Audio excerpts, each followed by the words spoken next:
Ang tamis ng pagsasama. Tuloy-tuloy na ang time travel adventures ng ating mga bida. Our families can be part of this amazing journey by becoming a partner of Superbook. With your gift of 500 pesos, we can continue airing this animated series and create positive change in the lives of our children. And because of your generosity, we will give you an original DVD of this week's episode which you can add to your personal collection. Samahan muli ang ating mga bida sa kanilang time travel adventures in the comforts of your own home.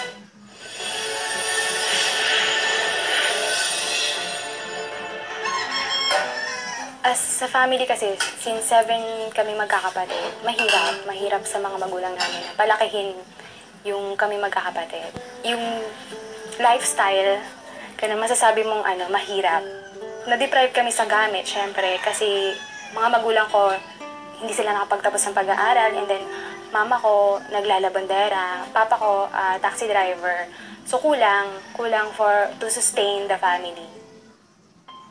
Sa pag-aaral, ginapang talaga nila kami. Naglalakad lang ako papuntang school, everyday yun, and yung baon mo, minsan wala pa. Yung sa damit, syempre, di ba, mga kapatid mo, mga pinaglumaan na lang nila ang makukuha sa'yo, yung makukuha mo. Growing up, malaki yung impact. Syempre, yung mga negative, kapag may mga negative ka naririnig about sa pinapansin sa mga gamit mo, o kaya hindi maganda sa'yo, like the shoes na luma, sira na, syempre nakakababa ng tingin sa sarili. So, ako po yung nag-top honor nung college. So, nag-excel po ako sa pag-aaral kasi gusto ko talaga magpursige para sa mga magulang ko. Nung nagkatrabaho ako, napunta ako sa call center. Alam naman natin na medyo okay yung salary. Doon na ako napaisip na it's payback time. Na ako naman, alam mo yun, hindi ko nabili to, hindi ko nabili yan. So, every sweldo, ganun, naging selfish ako talaga. Kahit anong makita kong basta maganda, binibili ko siya. So, naging impulsive buyer ako. Kahit mahal, basta nagustuhan ko, doon nag-start yung hindi na ako nakakapagbigay sa parents ko, hindi na ako nakakasupport. So, na-neglect ko yung needs nila kasi nga nabulagan ako na makasarili kong mga kagustuhan ko, gano'n. So, nakalimutan ko sila. Higit 1,000 at 800 na po ang apektado ng mga pagbaha sa iba't ibang lugar sa Metro Manila at Rizal Province. During that time kasi, pa-out na ako ng trabaho, 1 p.m. yon. So, sobrang ulan na, sobrang baha, ganyan. Hindi na nga ako pinapa-uwi pero umuwi pa rin ako. Kasi parang meron akong there's something na nararamdaman ako na gusto kong umuwi. Pag sakay ko ng taxi, naka-receive ako ng text from my sister. Sabi niya, huwag ka muna umuwi, wala na tayong bahay.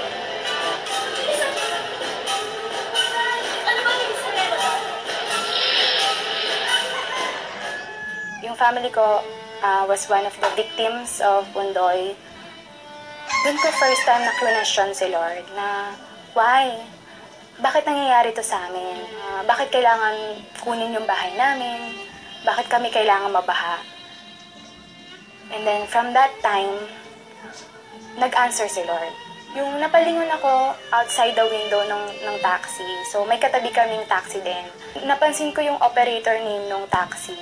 Ang nakalagay, Wakata. Ibig sabihin, I understand. So, dun ko unang na-encounter sa Lord.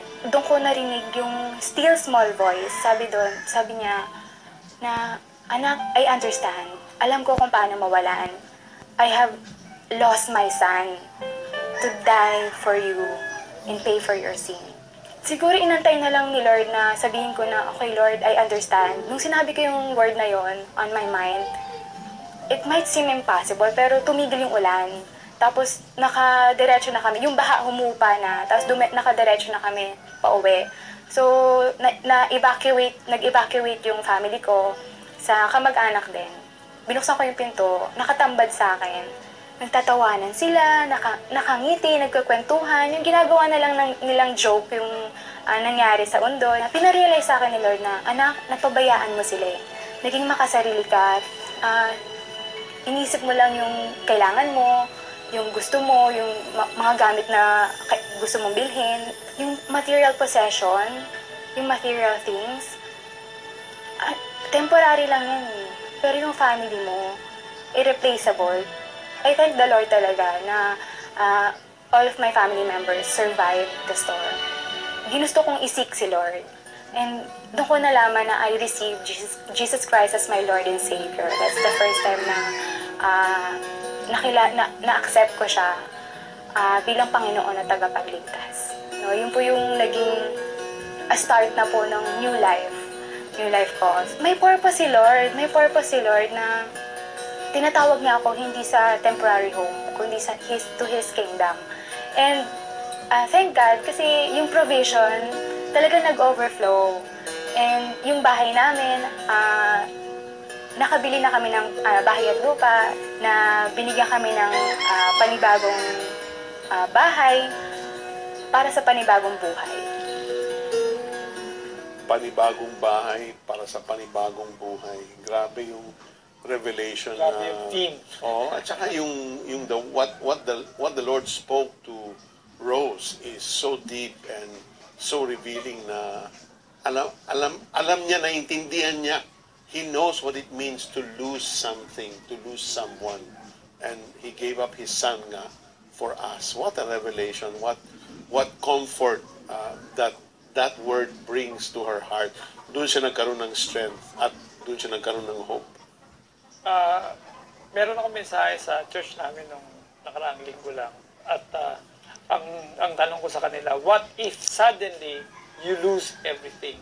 Para bang paano mo harapin yung bagyong Super Typhoon Yolanda at ikaw ay isa sa mga biktima? So dito natin makikita na kung ano yung natira, no? Kung ano yung natira, make the most of it. Sapagkat God is not the originator of evil. Pinahintulutan ng Panginoon, but that doesn't mean nanggaling sa kamay ng Panginoon yung sakuna, yung bagyo. Alam po ninyo kasi, we have the freedom. At kapag nilabag po natin ang mga batas ng Diyos, automatic, for the wages of sin is death. We reap what we sow. If you sow to the flesh, katulad ni Rose, if you sow to yourself, only to please yourself, you reap to the flesh. Diba? At sabi nga yan, for the wages of sin is death. Pero kapag tayo ay nagtiwala sa Panginoon, we become more appreciative of the things that is there for us. So, kung ikaw pa po ay nabubuhay, humihinga ka pa, that is a gift of God. At hindi po dyan nagtatapos eh. Kailangan lalo tayong magtiwala sa Panginoon because hindi mo masasabi na hanggang doon lang ang biyaya ng Panginoon. For all you know, inihahanda ka lang ng Panginoon for a greater blessing that He may give you soon. Tama yan, Pastor Alex, and your favorite phrase is, the best from the Lord is yet to come. Right. The wonderful thing about God is that He doesn't look at our past history, but to our glorious destiny as His child, redeemed at a high price by the blood of His one and only Son. Salamat, Rose, sa iyong patotoo. Sana'y lahat ng nasalanta, nawalan ng buhay at pamilya dahil sa bagyong Yolanda ay makahanap din ng maganda at panibagong panimula katulad mo.